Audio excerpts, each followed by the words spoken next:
Literature professor Dr. Karen Swallow Prior joins me to talk about novels, story, and Christian film.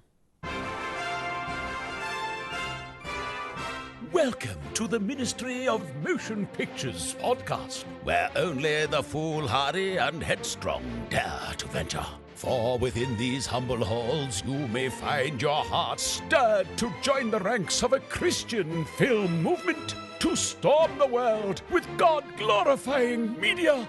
But be forewarned, this undertaking will lead you down a perilous road of hardship and scorn. And so, if you're committed to pursue this life of woe, brave soul, I now leave you to your resolute guide, writer and director, Todd Schaefer. I have a weak spot for books and articles written by Christians that address the value of good fiction and the role good storytelling can have in the Christian life. And as a Christian filmmaker, probably the same as you, I'm a fan of stories written from a Christian point of view. I want them to entertain me and challenge me, and I want to learn from them. About a year ago, I picked up a book written by Dr. Karen Swallow Prior called On Reading Well, Finding the Good Life in Great Books. This book is a guide to great novels. Each chapter focuses on one novel, and Dr. Prior gives us an entry point into that novel through the particular Christian moral virtue that is exercised by the characters in the story. Given that Christian films tend to be very message-driven, I was interested in learning at the feet of Dr. Prior as she walks her readers through these great novels. How did these time-tested storytellers communicate moral and spiritual virtues so well? I believe filmmakers should be readers of good fiction, especially given that we don't have a very strong storytelling tradition in fiction or in Christian films. Christians have historically been a people of propositions, not stories. And so good authors of fiction have a great deal to teach Christian filmmakers. Even Quentin Tarantino believes this in the secular world of filmmaking. He's well known for having an encyclopedic knowledge of cinema, but whenever he credits his greatest storytelling influences, he credits novels. Tarantino's not only an avid cinephile, he's an avid reader. And that's one thing that sets him apart. So I invited Dr. Prior to talk about stories and storytelling. She and I share some particular points of view about Christian films and Christian storytelling, and to be honest, I'm glad I'm not alone in my perspective. Now, you may not agree with us, but there is so much we as Christian storytellers and filmmakers can learn from good fiction. And isn't it wonderful that we're not all the same, and we all have different tastes in story? Whatever we create, we want to create well. We want to be the best storytellers we can. Dr. Karen Swallow Prior is Research Professor of English, Christianity, and Culture at Southeastern Theological Seminary. She's also a frequent writer for the Gospel Coalition and a speaker at Gospel Coalition conferences. This is episode 56.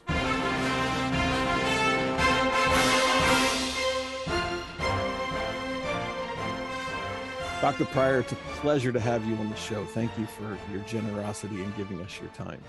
Thank you so much for having me. A few years ago, I picked up your marvelous book on reading well, and I got stuck in the introduction. There was so much there that I wanted to carefully digest and apply to my work as a screenwriter and filmmaker, and to help Christian writers and filmmakers become better storytellers to make films that, last the test of time and that matter. I think story is a place that we often struggle in the Christian film genre, but I think there's so much potential there that we haven't begun to tap. And so I'm always on the lookout for books that help me bridge the gap between story and meaning, and getting us into good, strong theology that can be a part of the story. That story has a unique way of being able to tell versus other kinds of books or teaching. And, just to start from where I'm coming from, is that in the past few years, my thinking about the film genre has come to a place where I believe there's an Achilles heel in Christian film that's rooted in our fixation on the Hollywood blockbuster dogma, and then all the baggage of high concept pitches and plotting formulas and the guidelines of the Hollywood story gurus who have books, all kinds of books all over the place. And I think they're cutting the legs out from under us because of our dependence upon them. Many Christian films have turned the Christian experience into a high concept pitch that's often as much fantasy as the Marvel universe sometimes. And I think that's why we see so many Christian films center on miracles and prophecy and the supernatural and Christian triumphalism, because they fit those Hollywood story models, rather than, expressing what's really happening in the real dramas of everyday life in a Christian's life that I think we need to get to. And I'm not saying that these films are necessarily bad, but what bothers me is that there's an absence of powerful stories that are relatable to a lot of Christians in the Christian faith, that deal with the dramas of the mundane of the Christian life. And that's where I want to get us to in terms of, our discussions of stories, to try to figure out why the stories that you have selected in your book to analyze are more relatable to us and more accessible for teaching us truths and being a better tool than what we see in some Christian films. So as I said, for me, we're not only not great storytellers, I feel that we're not even choosing the right kinds of stories to tell. And as I said, that's based upon some of our dependence on Hollywood story models. And I'm trying to rethink this, and I think we need to get back to the basics so that we can learn from great literary stories like you've brought up from the past. And before we jump in, Quentin Tarantino is a good example, because he has never read one of these divinely inspired storytelling books by the story gurus. He attributes his revolutionary storytelling to watching films widely, to use your term, and to reading novels, which surprised me when I learned that. That's not something you'd expect from a director like him. So I think there's a lot to learn there from him. So for Christian filmmakers to sort of level up our game and become respected and powerful in our genre, it's not necessarily going to be done with bigger budgets and better production value, which is something that we always say or default to. I think it has to begin with story and the stories that we're trying to tell. And that's sort of where you come in to the discussion, because your book is so poignant to that. Well, you've touched on a lot of things that are near and dear to me. So I didn't even know walking into this conversation exactly where you were coming from and what points you'd want to hit. And we are going to hit a lot of them that are that I dwell on. Good. Yes. So many. In fact, I'm making a little list in my mind right here. But so I want to talk about story. I want to talk about form. And I want to talk about this fantasy versus the mundane thing. Yes. So and so I'll say up front that I do have a very strong bias, and anyone who knows a little about me or follows me on Twitter, this will come up. It's become kind of a joke, but I am not someone who likes fantasy really at all. Yeah. So, and I'm not saying it's wrong or it's necessarily bad. I don't, I think it's fine that people enjoy it, but I'll just talk a little bit about why I don't like it. And it hits, I think, on what you're talking about. And it was really kind of a sudden conversion for me when I was 20 years old and I was a sophomore in college taking a world literature survey class. And we read Madame Bovary by Gustave Flaubert. And I'll try not to give any spoilers, but Madame Bovary is a realist novel. And Flaubert was really attacking romanticism, which is, fantasy fits into the broader umbrella of romanticism. And he presents a character who's just sort of lost in bad novels, reads a lot of bad novels, has her whole worldview distorted because she thinks life and marriage and everyday, the everyday mundane is bad because it's not like what she's read about in these exciting novels. And so, so it turns out all very tragically for her. But what Flaubert is showing is that she has, by trying to thinking and striving for the fantastical, the exciting all the time, she misses out on the pleasures and joys of ordinary life in the village, you know, the mundane, which is what our lives really are, and they are supposed to be, and that is good. So I really loved that point that you hit on when you talked about kind of we're losing the joy of the mundane, of everyday ordinary life. Now that doesn't mean there's no place for adventure or fantasy or anything like that, but I think there's kind of a when the pendulum goes too far in one direction, you know, I have an impulse to correct it. And so I would say, you know, I'm not someone who really watches Christian film or the Hollywood blockbusters, but I will say, you know, even the fascination with Tolkien films, and I'm not talking about the novels, it seems to me comes from that same impulse that you're talking about, the big blockbuster. And I think the more those go on, I think the purists do say that, you know, the story gets a little bit corrupted, but that's not an area I know much about. And so I'm not surprised to hear what you say about Quentin Tarantino. I didn't know that, but his films are told in very literary ways. And so it doesn't surprise me that he has spent a lot of time reading novels, and probably really good novels. And so we could all benefit for that, as I write about in On Reading Well. So those are my initial comments, and I'm happy to go in any further direction you want me to. Let's tackle them all. Well, the one point that I think is important to bring into this discussion early on when we're talking about both literature and film is the importance of form. So when we're talking about the story arc, the plot, you know, we are talking about content. And in some respects, the two form and content can't really be separated. But what makes a good novel or any work of literature good isn't just the content. It's not just the story that it tells, or the information it gives, but it's also how the story is told, how it uses the medium of words artistically to recreate an experience. And that's really ultimately the difference between good literature and bad, is that good literature uses the medium skillfully and well.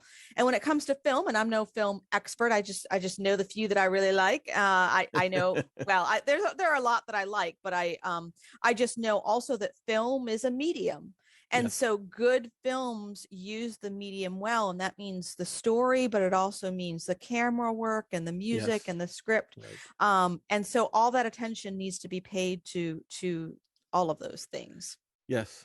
Yeah, I totally agree. I mean, there's the content, which I think is troubling, and there's, you know, and to me, I feel like we can't really get too far into the form because the content isn't satisfactory for the form. So I have this duality that I'm playing with. But, you know, I agree that the form, if we're not telling good stories to begin with, we're probably not going to be knowing how to handle the form. And that's true in secular films as well, because a lot of movies are just people following other people around with cameras.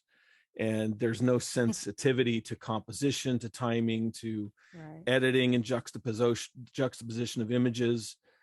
So there's sort of a craft to cinema, and I sort of distinguish movies from cinema because cinema tends to be more thoughtful in terms of the big picture, both the visual and the auditory coming together as a work of art. And we're losing that, I find, with the speed at which we're creating so much content.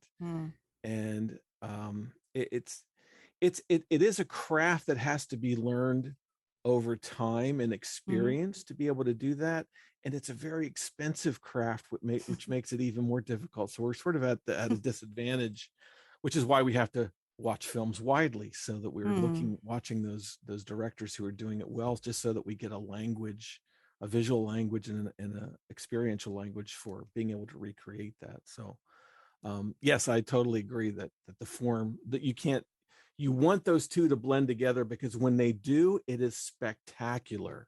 It's spectacular, but it doesn't happen that often, sadly.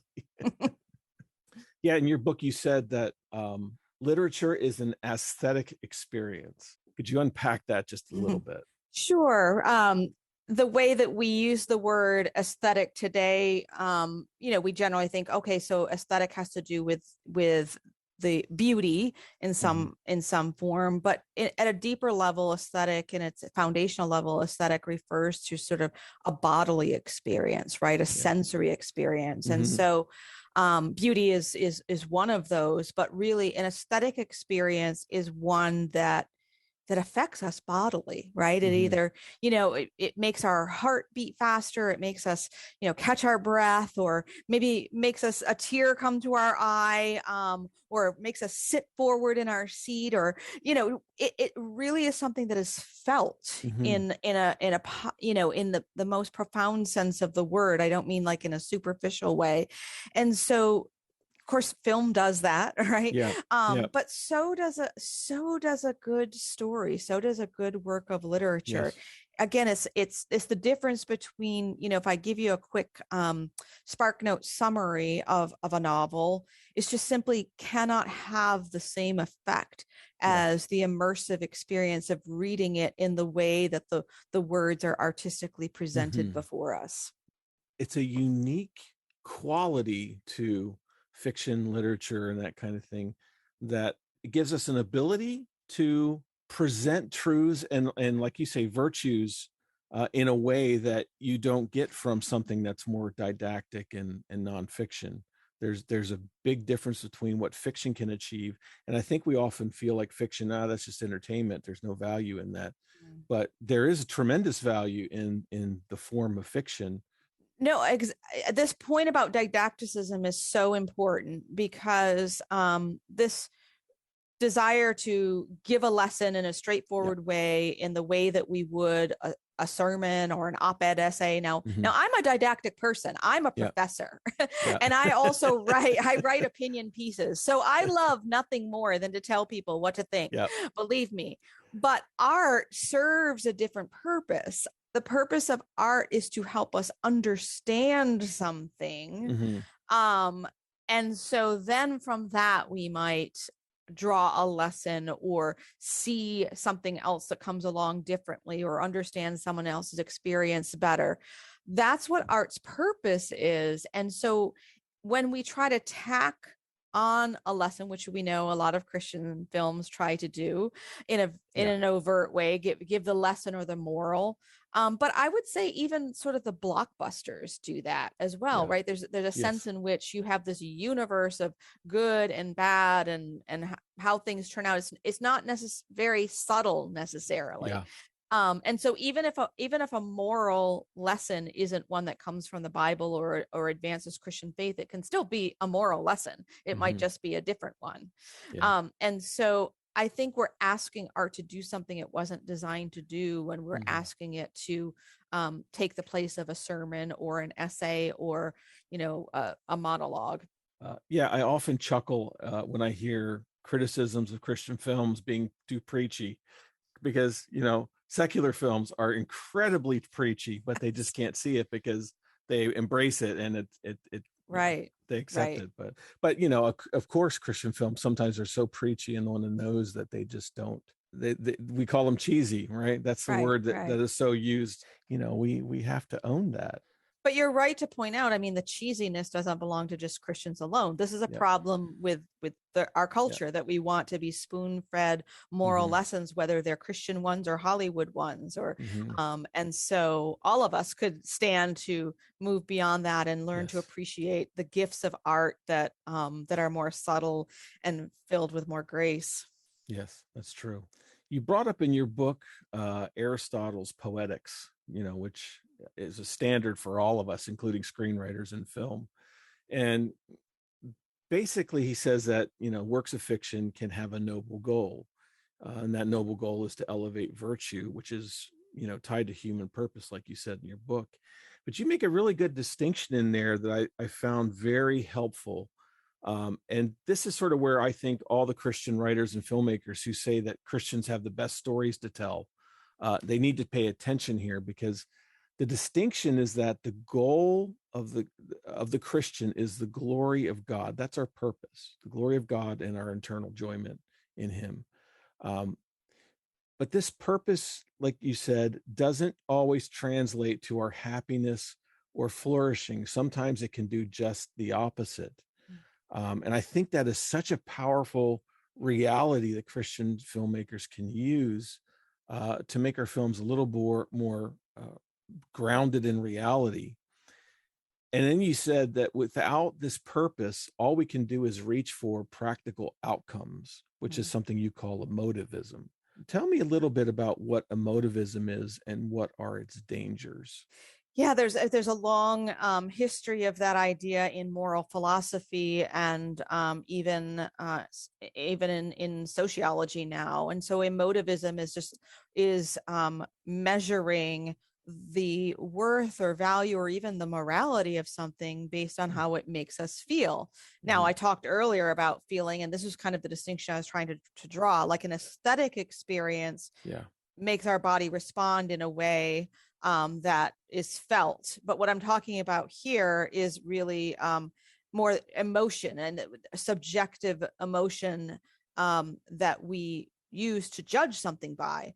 And so in that part of the book, I'm drawing on the work of Alistair McIntyre, who talks about how, because we live in this sort of post-virtue culture and we don't even know what virtues are, and we don't agree on virtues because we don't agree on telos or purposes or ends. All we have to draw on is our own subjective emotions. And so we just judge something as good or bad or moral or immoral based on that rather than some transcendent or objective quality.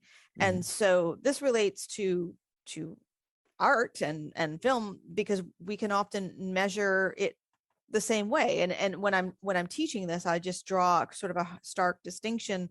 I'll ask my students to consider the difference between saying it is good and I like it.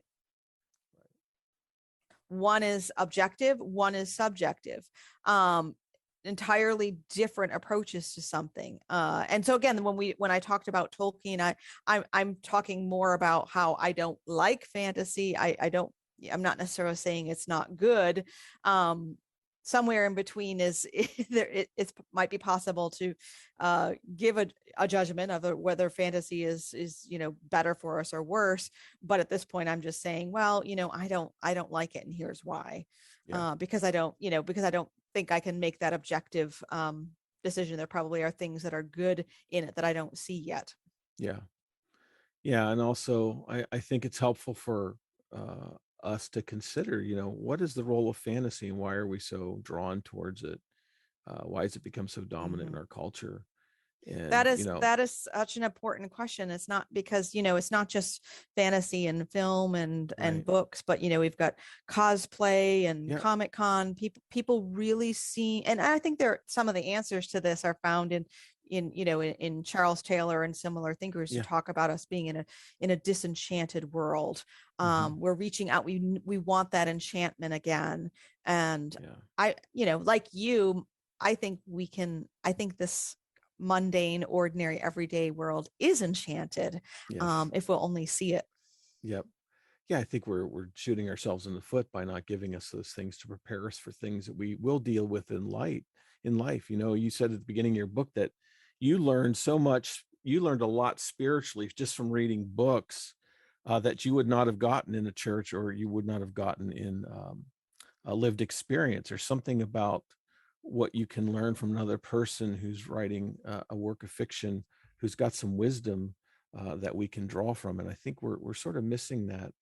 And the mundane it perplexes me why we don't see the drama in the mundane. And that, in the history of film, there were, like in the 70s, the late 60s and 70s, and the beginning of the 80s, there were very personal films. So Hollywood was producing a lot of films that were very personal to the filmmaker, and they dealt with the mundane. They dealt with their experiences, and they got this from the French New Wave, because the French New Wave and the Italian neorealists were talking about the struggles that they had in everyday life. But then, comes along Star Wars, and suddenly the Hollywood studio system is looking at wow, we can sort of crystallize what the nuggets or the elements that made Star Wars a success. What are those things? Oh yeah, it's Joseph Campbell. So how can we work those into a formula that predicts success? And so that's sort of where all of the story effort in terms of understanding story and teaching how to tell story to our current generation has come from. And so it's sort of, I guess in a sense you could say, and I haven't thought about this, but you could possibly say that our story formulas are anti-personal stories, largely because they have to fit a high concept marketing strategy that isn't, we're sort of losing the ability to tell those dramatic stories, to see the drama and the importance and the draw of dealing with the mundane. This is so interesting to me because I don't really know this history. This isn't my field, but what you're saying makes so much sense and is helping me to fit together some parts of the puzzle for me, because I adore, as you know from reading anything I've written, I adore the novel, right? That's my form. And the novel arose alongside the concept of the individual, right? And novels, as a genre, of course, there are lots of different subgenres, but and fantasy is a subgenre. But the novel, as it arose in the 18th and through the 19th centuries, and then beyond, it really was about the individual. It was about humble, otherwise unimportant people like Philip Pirrup in Great Expectations, or Moll Flanders, the prostitute in Daniel Defoe's early 18th century novel, or a plain, obscure, poor girl named Jane Eyre. I mean, novels were about the personal stories, and that's how they've taught me so much. They've helped me to see the drama in the mundane. But what I did not even know that this was the formula being used by Hollywood. But you're right; it's about the big myths that that are beyond the personal, and that's must be why I don't like them. Thanks for helping me understand that. Well, it's a sad thing. It's a sad reality, unfortunately. But I think they've not only changed the writers and filmmakers' sense of drama, they've sort of blinded us to those smaller things that are actually far. Now you do see glimmers of them. I don't want to write it all off with a big paintbrush, because there are some great filmmakers who've gone in there. And actually, I have to confess, there are some filmmakers who have used some of these models and done works that I just thought were astounding, and that they were really grounded. So there's something about the filmmaker itself that either they reject those models or they learn what they can from them, because there is some good information in them, but they're able to jump out of that and apply it in a way where they can maintain that personal, very human element that we don't otherwise get. But I think overall our media has sort of conditioned us away from the drama of everyday life, and that to me, that's a sad thing. And I think Christian filmmakers of all the genres, of all the filmmakers, should be the ones bringing us back to that, so that we're not slipping into fantasy. We're bringing people back to reality to question what needs to be questioned. And even this, if they go when they go to too much fantasy, it becomes unbelievable. Right. There's no relatability there. And even when you're using the forms, and this is, now that you've said what you said, I'm thinking that the form that Hollywood is reaching for, independent of the content, if you bring in personal content and sort of jam it into the form that Hollywood has built around blockbuster, I wonder if that is also crippling the power of stories in Hollywood. So. Well, Aristotle might be of some help here too. We talked about him earlier, but it's so interesting that in his Poetics, he gives the 6 elements of tragedy. He talks about Mm-hmm. primarily, and he says the most important one is action. It all begins with action and then character. But of the six, he says the least important is spectacle. Yes. Now, of course, in ancient drama, the spectacle, the spectacle he's talking about is very different from our spectacle, but the point still holds. I think the spectacle, that's what we love today. That's what sells the films. Mm-hmm. But Aristotle says that is the least important to the story, and to the art. And we need that wisdom from him. That is a great point. We flipped Aristotle on his head. Yes. I'm sure he's rolling over in his grave right now. Yeah. The Hollywood, the studio storytellers, the gurus say, that who's your character? They need to have a wound, and they have all these words for what the things that they need in order to make a good film. And when I look at it, like you need to do a little bit more work than just fill in the blanks and to get your character. And I think there another thing that I've recognized is that there is such a focus on structure. Mm-hmm. And so a lot of writers just work from the plot and the structure, and they paste the character on and whatever. And there's a balance between writing for structure, because structure is important. I'm not saying it's not important. It's very important. But they lose that ability for the writer to lose themselves and become human and express themselves without critically thinking about, okay, is this fitting the structure? Am I hitting the points and the beats that this book tells me I have to hit? So whenever I write, I'm sort of going back and forth between structure, but I got to get in that place where I sort of lose myself and let the characters and situation unfold a little more organically, because structure isn't everything, right? It's part of the package. And so, sometimes stories are going to veer off, and when we watch films today, often we can predict what's going to happen. We sort of get a sense of what's going on because we've seen that same structure and those same beats happen on 40 other films, and so we may not recognize it, but our subconscious is going, I kind of know what's happening there. So when you said earlier on, you said spoiler, warning about a spoiler, you're not going to do a spoiler. I was like, you know what? Most films are spoilers just because the structure they use. So it doesn't. That's a good point. That's a good point. And thinking about this, as a Christian, of course, we have the overarching narrative, creation, fall, redemption, and we can't escape that. And I think every good story will reflect that overall.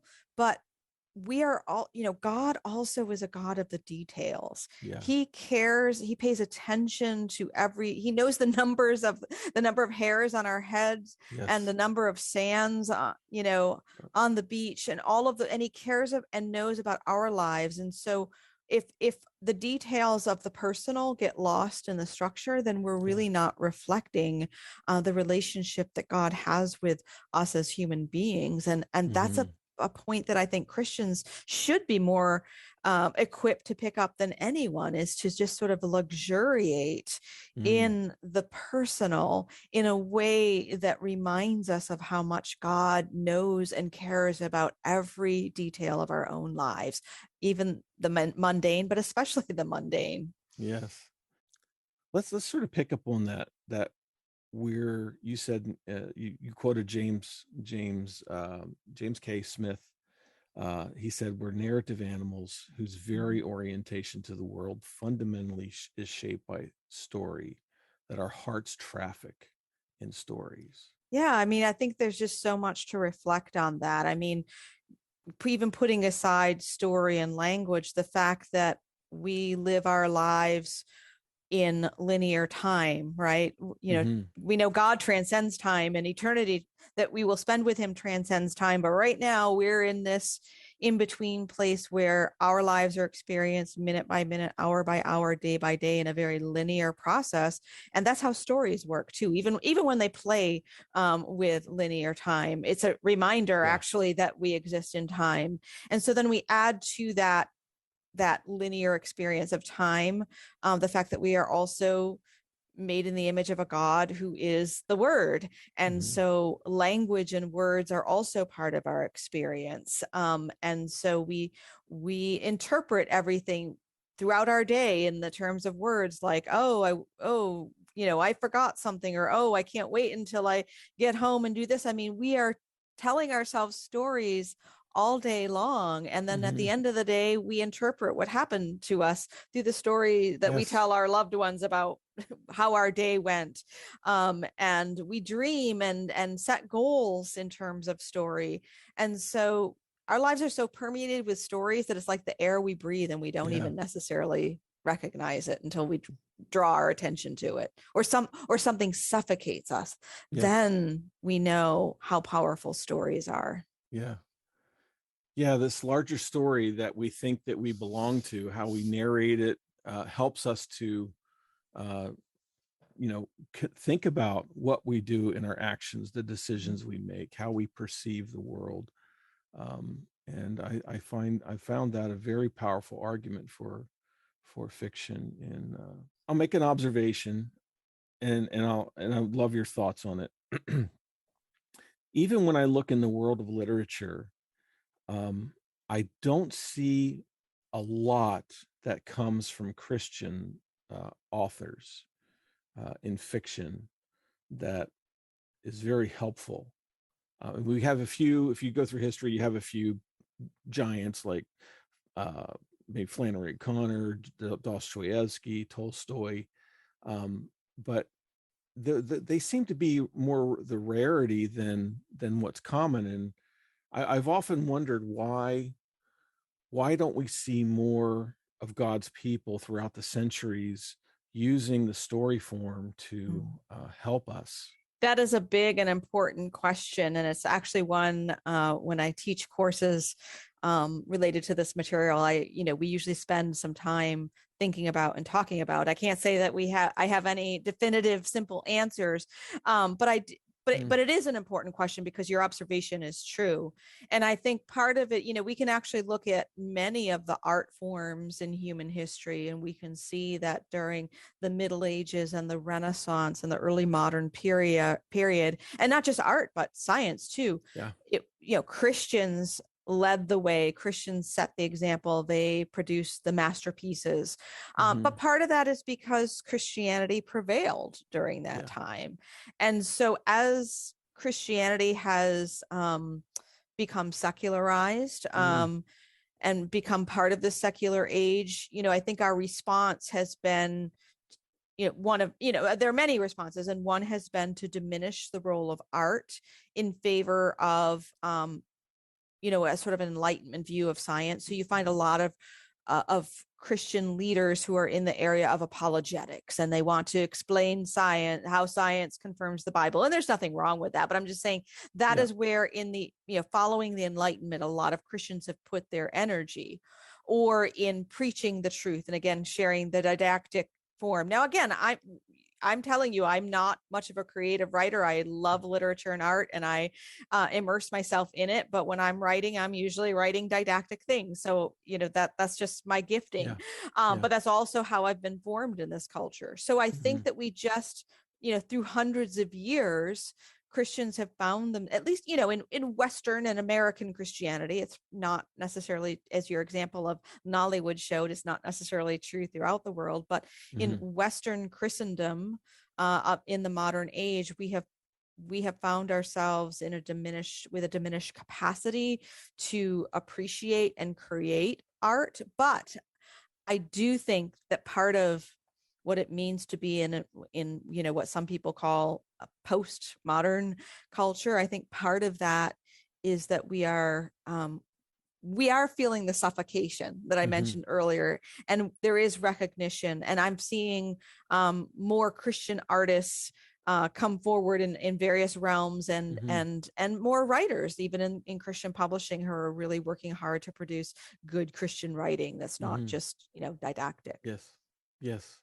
No, I agree. I see a lot of effort growing, which is very encouraging. But there seems to be this, the more we've become a media saturated, media producing culture, the smaller the Christian voice is becoming, because we're not keeping up with the appetites and demands, and we are becoming such an incredibly entertainment driven, fiction driven, story driven culture. And it's even in business. Now they're talking about businesses need to be telling stories instead of giving them details and didactic lessons and lists and whatever. Right. The story is king in business.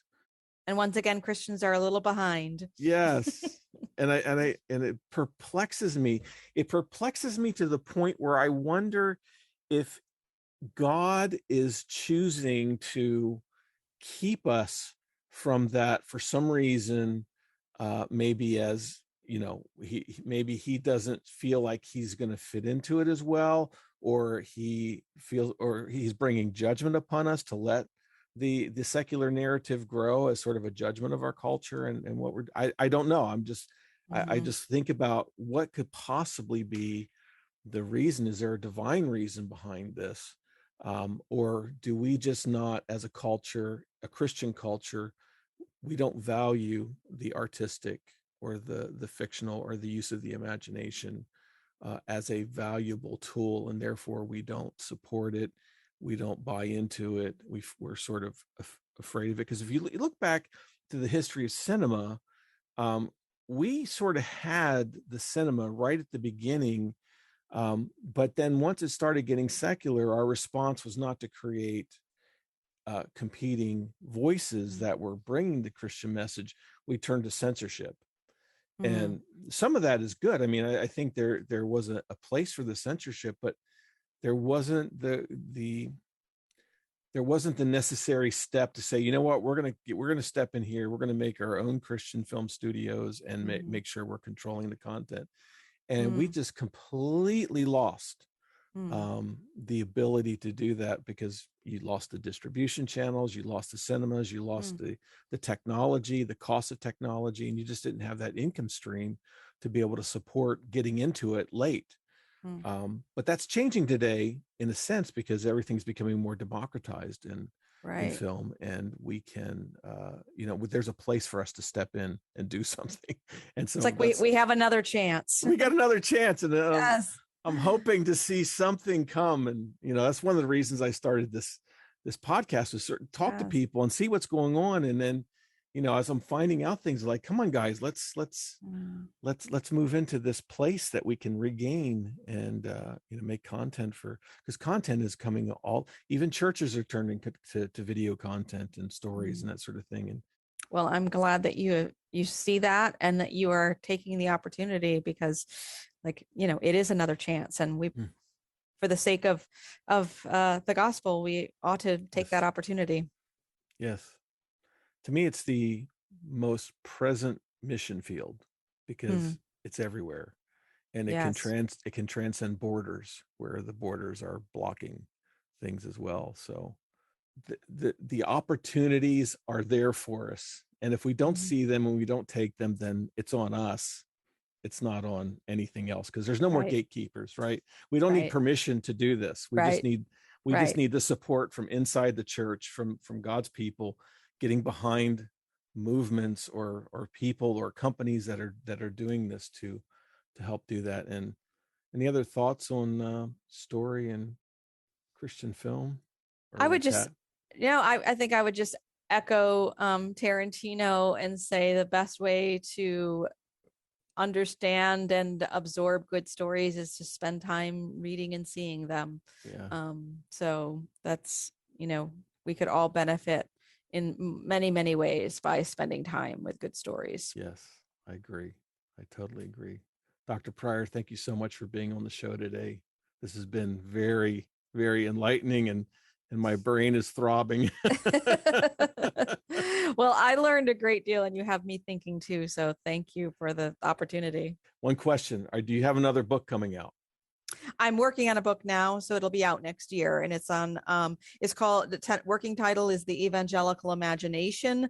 But what I'm really talking about is more the imaginary that Charles Taylor talks about, and how we've been formed and shaped by stories, images, and how that explains who we are as a people today. So Wow. So let me know when it's out, because I'm going to grab it and I'm All going to right. invite you back for another discussion. That's a deal. In the show notes of this episode, you can find links to Dr. Pryor's books, some articles, and some talks she's given on literature. If you plan to start reading good literature, I recommend you begin buying a new series of classics selected by Dr. Pryor and published by B&H Publishing. Dr. Pryor writes the introductions to these books to set the stage for the Christian reader. The series is called A Guide to Reading and Reflecting with the Classics. These are hardbound books that are beautifully printed. Currently, they've released Jane Eyre, Heart of Darkness, The Scarlet Letter, Frankenstein, Sense and Sensibility, and Tess of the D'Urberville. Our time together draws to a close, valiant filmmaker. We trust your heart has been warmed and your soul nourished. Your host has been Todd Schaefer, creative director of the faith-based independent production house Glorious Films and animation director at Tonic DNA, where he toils on productions for the major Hollywood establishment.